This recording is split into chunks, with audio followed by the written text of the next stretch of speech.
വടകരയിൽ 9 വയസ്സുകാരിയെ കാറിടിപ്പിച്ച് കോമയിലാക്കിയ സംഭവത്തിൽ പ്രതി ഷെജിലിനെ ഇന്ന് കോടതിയിൽ ഹാജരാക്കും.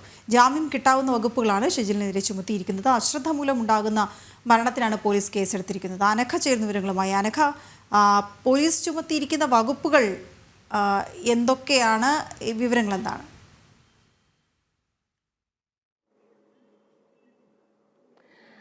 വടകരയിൽ കാറിടിച്ച് 9 വയസ്സുകാരി ദൃശാന കോമയിലാവുകയും മുത്തശ്ശി മരിക്കുകയും ചെയ്ത വാഹനാപകടത്തിലെ മുഖ്യ പ്രതിയായിട്ടുള്ള ഷെജിലിനെ ഇന്നലെയാണ് കോയമ്പത്തൂരിൽ വെച്ച് വടകര പോലീസ് കസ്റ്റഡിയിൽ എടുക്കുന്നത്. ഇന്ന് ഷെജിലിനെ കോടതിയിൽ ഹാജരാക്കും. കൃത്യമായി തന്നെ ജാമ്യം കിട്ടാവുന്ന വകുപ്പുകളാണ് ഷെജിലിനെതിരെ ചുമത്തിയിരിക്കുന്നത്. മനഃപൂർവ്വമല്ലാത്ത നരഹത്യക്കും അതുപോലെ തന്നെ ഇൻഷുറൻസ് കമ്പനിയെ കബളിപ്പിച്ചുകൊണ്ട് തുക തട്ടിയെടുത്തു. ഈ 2 വകുപ്പുകളും ചുമത്തിയാണ് ഷെജിലിനെതിരെ കേസ് എടുത്തിരിക്കുന്നത്. അതുകൊണ്ട് തന്നെ ഈ വകുപ്പിൽ ഇന്ന് ഷെജിലിനെ കോടതിയിൽ ഹാജരാക്കിയാൽ പോലും ഷെജിലിന് ജാമ്യം കിട്ടാവുന്ന വകുപ്പുകളാണ് ചുമത്തിയിരിക്കുന്നത്.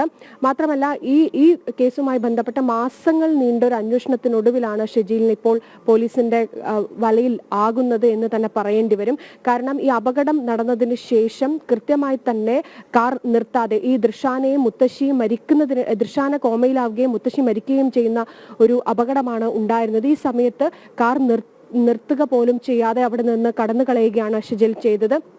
മാത്രമല്ല ഈ കാറ് പിന്നീട് ഈ ഇൻഷുറൻസ് കമ്പനിയെ കബളിപ്പിച്ചുകൊണ്ട് കൃത്യമായി തന്നെ ഇൻഷുറൻസ് തുക തട്ടിയെടുത്ത് UAE-യിലേക്ക് കടന്നു കളയുകയാണ് ചെയ്തത്. മാസങ്ങൾ നീണ്ട അന്വേഷണത്തിനൊടുവിലാണ് ഏറ്റവും ഒടുവിൽ ഈ കാറ് കണ്ടെത്തുന്നത്. അതിനെ തുടർന്നാണ് പിന്നീട് ഷെജിലിലേക്ക് എത്തുന്നത്. UAE-യിലായിരുന്നു ഷെജിൽ. ഈ സമയത്തൊക്കെ തന്നെ ഷെജിലിനായി ലുക്കൌട്ട് നോട്ടീസ് കൃത്യമായി തന്നെ പുറപ്പെടുവിച്ചിരുന്നു. അപ്പോഴൊന്നും തന്നെ നാട്ടിലേക്ക് എത്താൻ ഷെജിൽ തയ്യാറായിരുന്നില്ല. എന്നാൽ ഇന്നലെ ഇത്തരത്തിൽ ഈ പോലീസിനെ കബളിപ്പിച്ചുകൊണ്ട് കോയമ്പത്തൂർ വിമാനത്താവളത്തിൽ ഇറങ്ങുകയായിരുന്നു ഈ ഷെജിൽ. എന്നാൽ വടകരയിലെ പോലീസ് അവിടെ എത്തി ഷെജിലിനെ അറസ്റ്റ് ചെയ്യുന്ന ഒരു നടപടിയിലേക്ക് കടക്കുകയായിരുന്നു ചെയ്തിരിക്കുന്നത്. എന്തായാലും ഷെജിലിന് ജാമ്യം കിട്ടാവുന്ന വകുപ്പുകൾ ചുമത്തിയാണ് ഇപ്പോൾ കേസ് എടുത്തിരിക്കുന്നത്. ശരി അനഘ.